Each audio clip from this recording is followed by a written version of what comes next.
C'est moi, hein? Président de la Réunion. Écoutez, pourquoi sommes-nous là?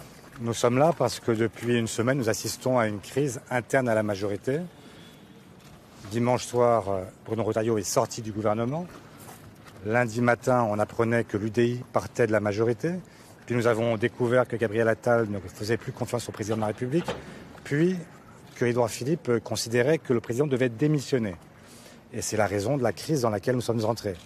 Nous sommes venus voir aujourd'hui si cette crise se dénouait et s'il était possible d'avancer parce que les Français sont légitimement inquiets.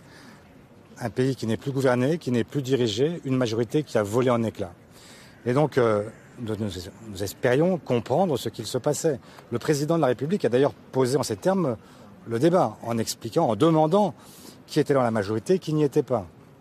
À ma connaissance, les deux seuls qui aient répondu qu'ils appartenaient toujours au socle commun s'appellent Gabriel Attal et Marc Fesneau, le MoDem et Renaissance. Pour les LR, nous avons entendu Bruno Retailleau nous expliquer qu'il était hors de question que les LR soutiennent un Premier ministre qui serait ou macroniste ou de gauche. Quant à Édouard Philippe, il est resté silencieux, mais chacun a bien compris qu'il n'avait aucune envie de signer son adhésion une nouvelle fois à ce pacte, à ce socle commun.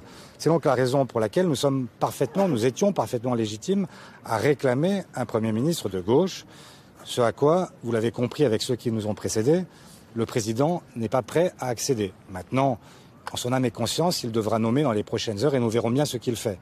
Mais nous avons aussi posé des questions de fond, parce que pour nous, il faut trouver un mode d'emploi.